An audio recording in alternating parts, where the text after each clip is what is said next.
महाराष्ट्रातील प्रत्येक बातमी सर्वात पहिल्यांदा तुमच्या मोबाईलवर पोहोचण्यासाठी द महाराष्ट्र न्यूज चॅनलला सबस्क्राईब करा. प्रत्येक ठिकाणी वेगवेगळ्या गोष्टी झाल्या, पण एक गोष्टी सगळीकडे कॉमन होती. प्रत्येक तालुक्यात धमक्या जोरजोरात येत होत्या. एकच कॉमन होतं आणि ज्याला धमकी नंबर लागला म्हणजे नंतर जणू काय ते सर्टिफिकेट झालं होतं की म्हणजे माझी समाजात किंमत आहे बाबा. मला फोन आला म्हणजे आता कोण देतो काय देतो तर मी काय विचारलं नाही, मी फार दुसऱ्याच्या घरात बघत नाही. पण ज्या पद्धतीने कुठल्याही फोनला तुम्ही घाबरला नाही आणि निष्ठेने लढला तुम्ही, त्याचं कितीही मी कौतुक केलं तरी कमी आहे. आणि आपण स्वाभिमानी लोक, आपला आपला रामकृष्ण हरी वाजली तुतारी, तुतारी वाजून मोकळं झालाय तुम्ही आणि सुखात जगतोय आपण. आणि आता विधानसभेला राज्य आले तर तिथे थोडंसं कॉम्प्लिकेशन आलंय. जिथे जिथे आज तुतारी आली आपल्या सगळ्यांचं, म्हणजे काँग्रेसचा परफॉर्मन्स खूप उत्तम झाला, सेनेचा झाला, आपला झाला, म्हणजे महाविकास आघाडी. मी तर नेहमी सगळ्यांना सांगते, मी आधीच्या पण भाषणात म्हणायची, किती सीट सुप्रिया सुळे लढताय? 48. आणि 48 पैकी 30 सीटनी आम्ही निवडून आलेलो आहोत.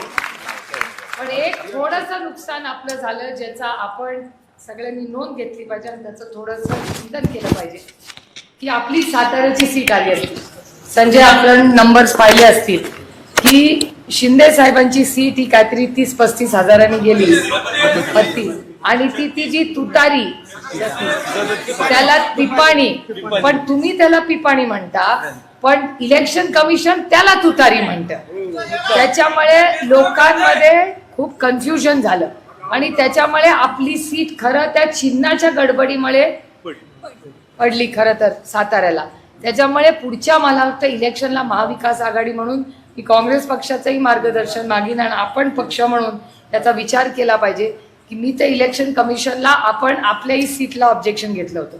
वर्ध्यामध्ये तिथले जे इलेक्शन ऑफिसर होते त्यांनी ती पिपाणी तुम्ही ज्याला म्हणता ती काढून टाकली होती वर्ध्याच्या इलेक्शनमध्ये. पण सातारा, शिरूर, माढा, बारामती, दिंडोरी, रावेर, जिथे जिथे आपण लढलो, वर्धा, बीडला पण होती, पण तिथे कुठेही त्यांनी पिपाणी काढली नाही, ठेवली ती. हा रडीचा डाव होता. पण आता हे इलेक्शन कसं करतात हा अनुभव आपल्याला झालेला आहे, त्याच्यामुळे आपण एकदम एक्सपर्ट झालोय आता. त्याच्यामुळे 3-4 महिन्यात कुणाचे पण फोन येऊ दे, धमकी येऊ दे, पिपाणी चालू दे, आपल्याला काय प्रॉब्लेम नाही. आता त्यांनी विचार केला पाहिजे की ह्याच्यावर आता जास्त आम्ही काय करू शकतो. कारण का ह्या सगळ्या संघर्षाच्या काळात म्हणजे काय काय, मी काल इंदापूरला होते, इंदापूरला भाषण करायला कार्यकर्ते म्हणत होते, ताई ते पाण्याचं बघा, इथे असं भाषण झालं की तुम्ही जर उलट मतदान केलं तर इथे पाणीच इंदापूरला मिळणार नाही, तरी तिथे 25 हजाराचा लीड आहे. म्हणजे ही खरंच म्हणजे ज्या पद्धतीने भाषणं केली गेली किंवा लोकांना, म्हणजे एक गोष्ट आपल्याला म्हणजे त्यांची चुकी आहे त्यातून आपण पण बोध घेतला पाहिजे. आता 30 आले म्हणून हवा नको जमिनीवर, कारण आपली जबाबदारी जास्त वाढली. त्यामुळे पुढचे 4 महिने आपण सगळ्यांनी पूर्ण ताकदीने महाविकास आघाडीचा धर्म पाळून पूर्ण ताकदीने विधानसभेच्या कामाला लागण्याची गरज आहे. त्यामुळे फार गुलाल खेळत बसू नका. आता 3-4 दिवस गेला, रामकृष्ण हरी, आता उद्यापासून कामाला लागा. कारण बूथ कमिट्या, काम आणि दुष्काळाची अतिशय गंभीर परिस्थिती आहे. आणि एक आंदोलन, माझी विनंती काँग्रेस पक्षाला राहील, काँग्रेस पक्षाचे तालुक्याची अध्यक्ष आहेत अण्णा, माझी विनंती आपल्याला राहील की एकतर आपण खूप मदत केली, याबद्दल तुमचे मनपूर्वक आभार. पण त्याचबरोबर एकीकडे आपण गुलाल खेळतोय, पण दुसरीकडे मी आपल्याला सहकार्य मागीन ना, की मी काल दौंडला होते, त्यानंतर इंदापूरला होते, आज सकाळी बारामतीला होते. तिन्ही तालुक्यातून एक मागणी मला सातत्याने आली की ताई दुधाच्या भावाबद्दल काहीतरी करा, आम्हाला अशक्य आहे जगणं, आम्हाला परवडत नाहीये, काहीतरी मार्ग काढा. शहरामध्ये 2 रुपयांनी दूध वाढलंय म्हणून काल खडकवासल्यातले आणि पुण्यातले लोक मला सांगत होते दुधाचा भाव कमी करा, आणि ग्रामीण भागात 2 रुपये कमी झालाय. ते मला हा हिशोबच कळत नाही की शहरामध्ये दूध रोज वाढतंय, ग्रामीण भागात शेतकऱ्याला कमी होत आहे, मग मधले 50चे रुपये आता 55 झाले, मग हे पैसे जात आहेत कुठे सगळे? त्यामुळे या सगळ्या गोष्टीसाठी आपण, मला असं वाटतं, मी कालच महाराष्ट्राच्या सरकारला पुन्हा एकदा, म्हणजे 10वं किंवा 11वं पत्र असेल, पण जर पुढच्या 8-10 दिवसात जर, मला वाटतं संजय आपणही जिल्ह्याचे अध्यक्षा, जर काँग्रेसला मान्य असेल, आम आदमी पक्षाचे सगळे सहकारी दिसत आहेत सगळे इथे बसलेले, तर तुम्हाला सगळ्यांना मान्य असेल तर एक 8-10 दिवसाचा कालावधी सरकारला देऊ.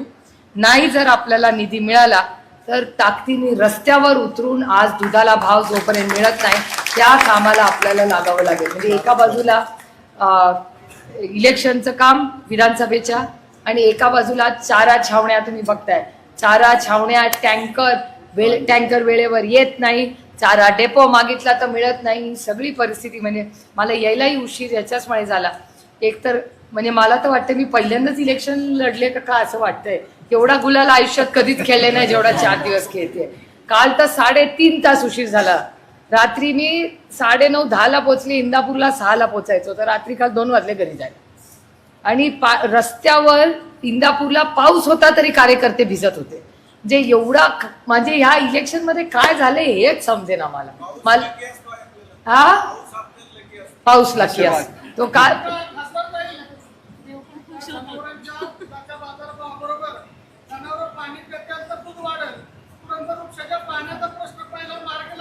बरोबर आहे.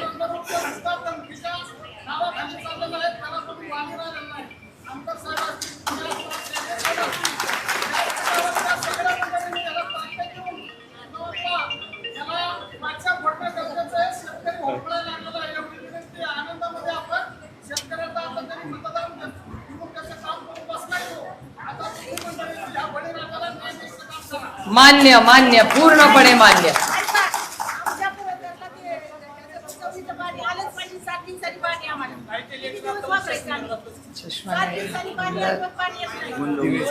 वाचून दाखवा, मला दिसत नाही, फार लहान अक्षर आहे, मला चष्मा नाही. पुरंदर उपसा योजनाला आली. पुरंदर उपसा जलसिंचन योजनेचे पाणी दिवे भागासाठी नाही. ठीक आहे. तर आज सकाळीच पुरंदर उपसा योजना, जानाई शिरसाईचा आढावा आम्ही घेतलाय. काही गावात बारामतीमध्ये आणि काही पुरंदरमध्ये. जानाई शिरसाई आणि पुरंदर उपसा योजनाचं नियोजन आपण आता वेगळ्या पद्धतीने करणार आहोत. दर महिन्याला माननीय आमदार आणि मी हा प्रत्येक रोटेशनचा फॉलोअप आम्ही दोघं दर महिन्याला घेणार आहोत. त्याच्याशिवाय काय मार्ग नाही. काय होतं, इथून सांगतात खडकवासल्यातून पाणी सोडलंय, मग इथून दुसरा अधिकारी म्हणतो त्यांनी सोडलं नाही म्हणून आम्ही दिलं नाही. त्याला फोन केला की तो म्हणतो मी पाणी सोडलंय पण हे देत नाहीत.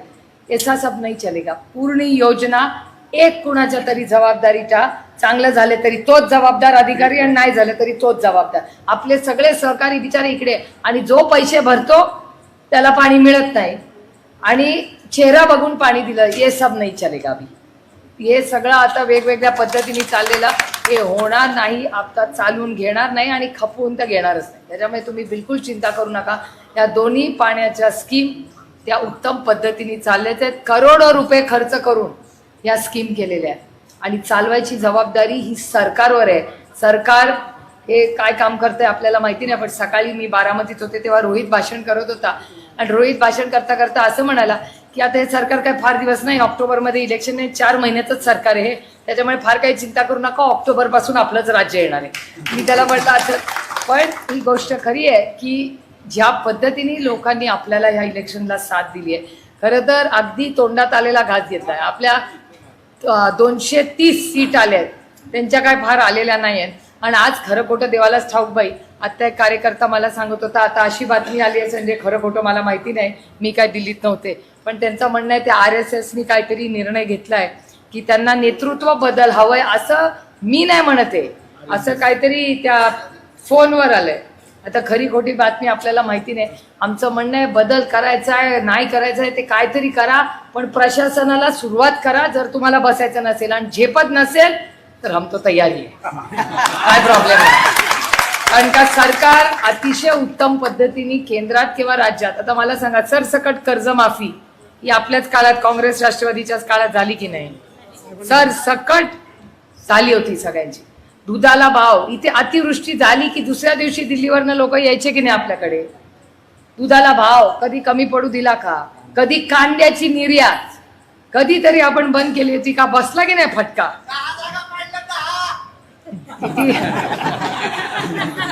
रामकृष्ण हरी. पण खरंच आहे, हा खूप गंभीर विषय आहे. लोकांमध्ये प्रचंड अस्वस्थता. अहो, मी परवा अखिलेश यादवांना भेटले. मी म्हटलं, जेवढे खासदार महाराष्ट्रात आहे तेवढे तुझे एकटेचे खासदार निवडून आले. 40 खासदार निवडून आणले त्या बाबांनी. 41. आपण 48 खासदार राज्यात आहोत. तुम्ही विचार करा, 41 खासदार त्यांनी निवडून आणलेत. 50% जास्त उत्तर प्रदेशमध्ये. आणि सगळे म्हणायचे 80वर 80 दगड उभा केला तरी येतील युपी मध्ये. त्याला म्हणलं कसं काय? तो म्हणलं, मी तुला सांगत होते मागच्या इंडिया मीटिंगमध्ये. म्हणलं, हो बाबा तू सांगत होतास, पण हवा अशी वाटत होती, आम्हाला वाटेल नाही तुला मनातून वाटत असेल.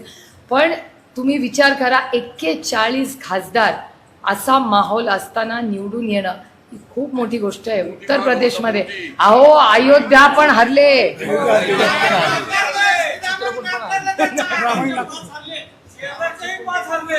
शेजारची बघा तुम्ही. हे खूप आपल्याला एक पक्ष म्हणून आत्मचिंतन करायचंय की लोकांना काय चालतं आणि लोकांना कधीही ग्राह्य ठरवू नका. तुम्हाला जर वाटलं हे आमचंच आहे, लोक म्हणतील जावा घरी. त्याच्यामुळे कधीही या एका मतामध्ये तुमच्या केवढी मोठी ताकद आहे या देशाला दाखवून दे. तुम्ही पैसा, भीती, सत्ता, जे काय घरफोड, पक्षफोड, या देशातल्या मायबाप जनतेने हे सगळं नाकारलंय. कारण का हा एक सुसंस्कृत राज्य नाही, हा देश सुसंस्कृत लोकांचा आहे. आणि आपल्या सगळ्या भारतीय लोकांना आपल्या संस्कृतीचा मान सन्मान आहे. त्यामुळे आज देशामध्ये जे चित्र झालेलं आहे हे आपल्यासाठी खूप आशादायी आहे. लोकांना असं वाटायचं अभि कुछ नाही होगा, काय होईल काय होईल. तुम्ही बघताय ज्या राज्यांबद्दल मी तुम्हाला एक आदर्श मतदारसंघ म्हणून तुम्हाला सांगत होते, त्या आदर्श मतदारसंघात काय झालं? किती वेळा मी त्यांच्याबद्दल प्रत्येक भाषणात बोलले की आदर्श शिक्षक, आदर्श आई, आदर्श माता बघितली होती, पण आदर्श घोटाळा पाहिला नव्हता बाबा. पण ह्या राज्यांनी आदर्श ला दाखवलं की नाही काय करायचं ते. त्यामुळे ह्या लोकांमध्ये प्रचंड ताकद आहे. आणि मतदारांना लांबून बघत असतो.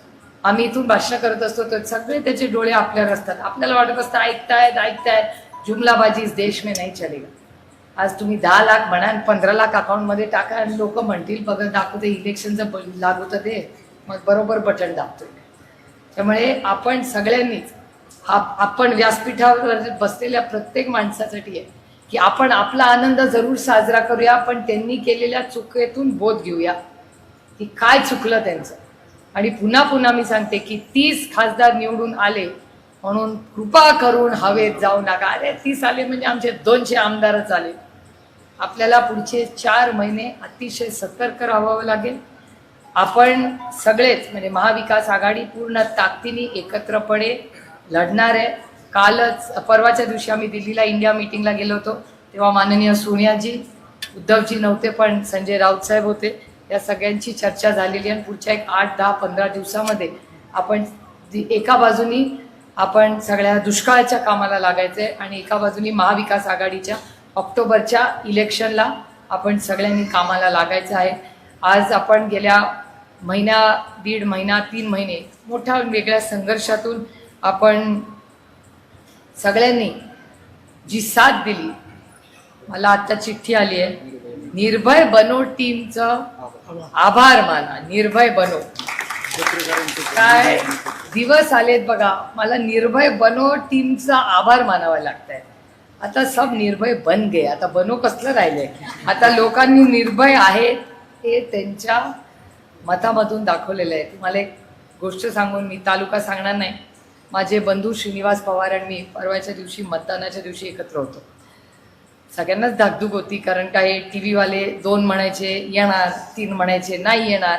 आमदारांचं एक वेगळंच गणित असतंय. ते आमदार रोज मला सांगायचे असं असं असं असेल. म्हणलं कशावरून. पण झेंडे मामांचं मी मानलं पाहिजे. मला अजून आठवतं, मी मगाशी जयदीपला सांगितलंय गाडीची कथा बारामतीतून येताना. आम्ही नाझऱ्यातून कुठून येत होतो देव जाणे. नाझऱ्यातून मी आणि झेंडे मामा गाडीत होतो आणि आम्ही येत होतो. आणि मी त्यांना म्हणलं काय तुम्हाला वाटतं कसं होईल, पुढे समोर कोण आहे, कोण म्हणजे कॅन्डिडेट ठरायच्या आधी ते म्हणले कोणीही तुमच्या विरोधात कॅन्डिडेट असू दे, बाहेरचा असला तर इतक्या मतांनी येणार आणि घरात असला तर इतक्या मतांनी येणार. म्हटलं काय बोलताय झेंडे मामा, कशावरनं? ते म्हणले माझ्यावर विश्वास ठेवा.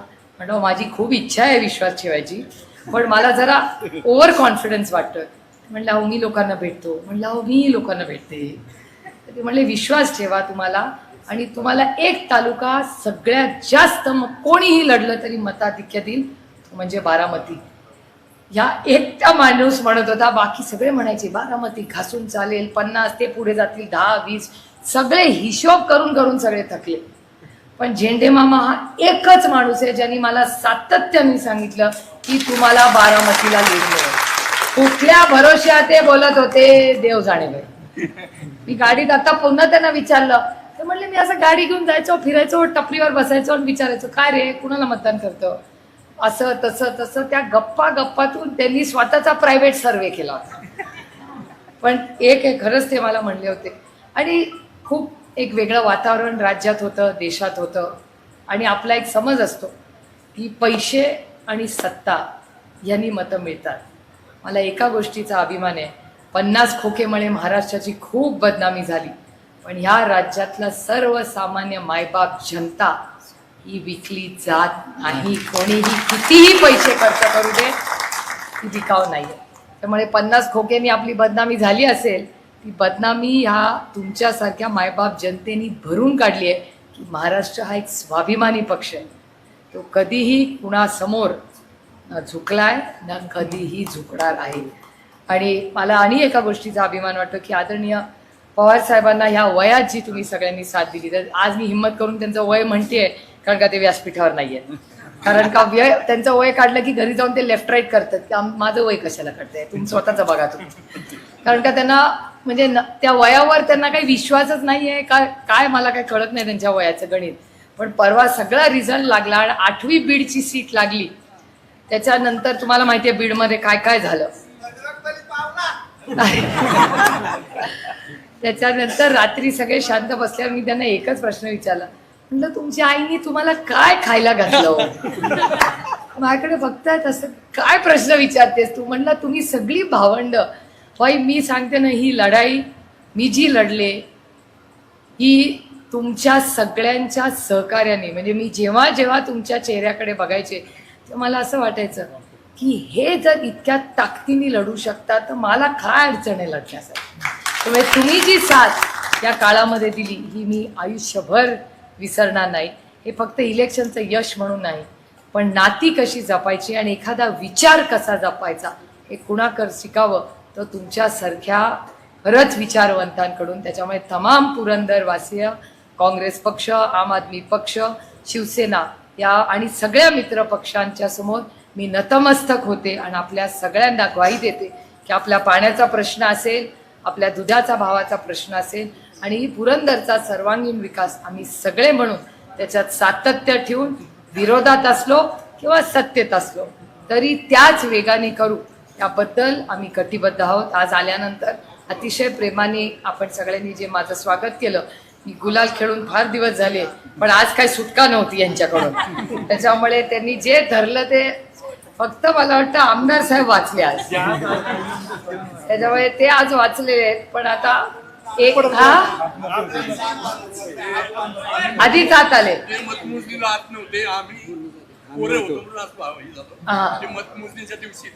त्यांचा ऑलरेडी झालेला आहे, गुलालाचा डोस झालेला आहे. पण खूप आनंदी वातावरण एकीकडे असताना दुष्काळाची परिस्थिती विसरू नये. माझी सगळ्या सहकारी पदाधिकाऱ्यांना विनंती आहे की जल्लोष करण्यापेक्षा आपण आनंद आहे याचा म्हणजे सगळ्यांनाच मनापासून आनंद आहे, पण त्याचबरोबर अनेक भागांमध्ये आपल्या भागात पाण्याची परिस्थिती गंभीर आहे, त्याच्याबद्दल आपण अतिशय संवेदनशील राहिलं पाहिजे. आणि हा जो निधी आपण ह्याच्यावर घालवतो त्याच्याऐवजी तो टँकर्समध्ये जर आपण घालवला तर मला वाटतं जास्ती चांगली सेवा आणि जास्त चांगला आनंद आज सगळ्यांना मिळेल.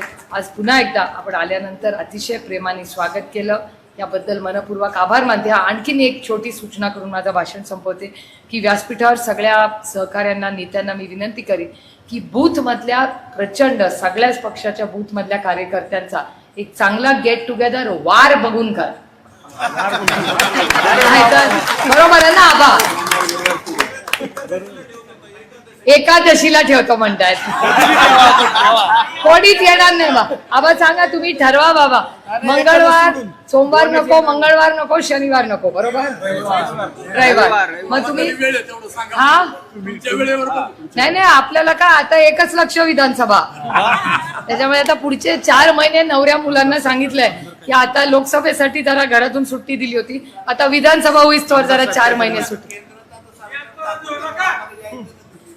आता हे आपलं आमदार साहेबांची जी इच्छा आहे ना, पण ती आता बघूया. RSS कदाचित काहीतरी सेटिंग दिसतंय. तुमच्या मनात जे तेच RSSच्या मनात आहे.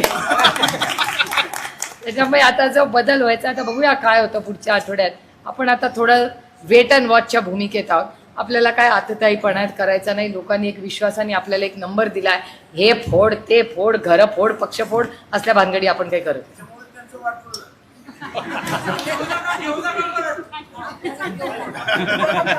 एक मी तुम्हाला अतिशय प्रांजळपणे सांगते की मगाशी मला हा प्रश्न कोणीतरी विचारला. मी सांगितलं या देशामध्ये टॅलेंटची कमतरता नाही. या देशामध्ये खूप टॅलेंटेड लोक आहेत आणि त्याच्यामुळे आज आपण. आणि दुसरी एक गोष्ट जी मी थोडासा माझ्या कामाच्या पद्धतीत बदल करणार आहे. दर सोमवारी आपण त्याला भेटतोच. हा निसर्गाला हा विषय थोडासा संजय आपल्याला आवडणार नाहीये, पण तरी मी हिम्मत करून बोलणार आहे तुमच्या समोर की आपण आला तुम्हाला चहा पहिला दिला जाईल, पण तुमच्या बरोबरीने पुरंदर मधला कुठल्याही पक्षाचा, आम असेल, राष्ट्रवादी असेल किंवा काँग्रेसचा असेल, तो जर बूथ कमिटीवाला आला आपला काम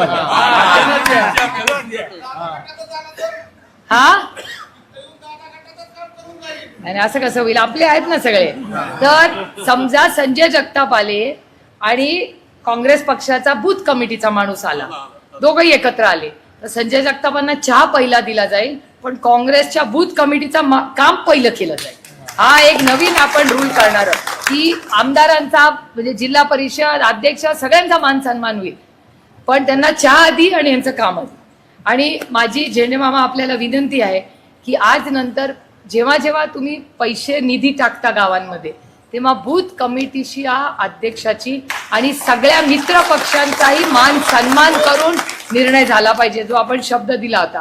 आणि दर 3 महिन्यांनी तालुका लेवलला महाविकास आघाडीची आणि आम आदमी म्हणजे इंडिया अलायन्सची मीटिंग दर 3 महिन्यांनी एक झाली पाहिजे. आपण हा शब्द आधी दिला. त्यामुळे तालुका एक गाठीभेटी, काय दरवेळीस काय अजेंडा असेल असंच नाही, पण दर 3 महिन्यांनी आपण सगळ्यांनी भेटलं पाहिजे. तुमची काय कामं असतील याच्यासाठी पुरंदरला म्हणजे सासवडला एखाद्या वेळेस घ्या, एखाद्या वेळेस जेजुरीला घ्या, पण दर 3 महिन्यांनी एक इंडिया अलायन्सची मीटिंग तालुक्यात झालीच पाहिजे. त्याच्यात जर काही कमी जास्त काय झालं असेल कुणाकडून किंवा एखादं काम राहिलं असेल ते सगळं केलं जाईल. आणि जेवढा राष्ट्रवादी काँग्रेस पक्षाचा मान सन्मान होईल त्याच्यापेक्षा जास्त मित्र पक्षाच्या बाबतीत आम्ही जर मागे कमी पडलो असू ते सगळं भरून काढण्यासाठी ही 5 वर्ष आहेत. त्यामुळे तुम्ही जे सहकार्य आम्हाला दिलं सोमवारी, प्रत्येक सोमवार आधीच निसर्ग आहे तसंच राहील. सोमवारी तो दिवस बदलणार नाही. फक्त ज्येष्ठ नागरिकांना पहिलं आणि त्याच्यानंतर बूथवाला. एक मिनिट भाऊ, तुम्ही आता सांगितलं आमदारकीची निवडणूक, त्याच्यानंतर काय काय निवडणूक आहेत? सहकारातल्या आहेत, सोसायटीच्या आहेत, नगरपालिकेच्या आहेत, महापालिकेच्या आहेत, ग्रामपंचायतीच्या आहेत, जिल्हा परिषद पंचायत समितीच्या आहेत. याच्यात सुद्धा संपूर्ण ताकद महाविकास आघाडीच्या माध्यमातून तुमच्याकडून 2 राहिलं. बँक राहिली, कारखाना, दूध संघ प्रत्येक तालुक्यात आहे. पुरंदरसाठी नाहीये, बारामती लोकसभा मतदारसंघ आणि शिरूर सगळीकडे. कुणावर ही नवीन सूचना आली? महत्वाची सूचना आहे ती, बरोबर आहे.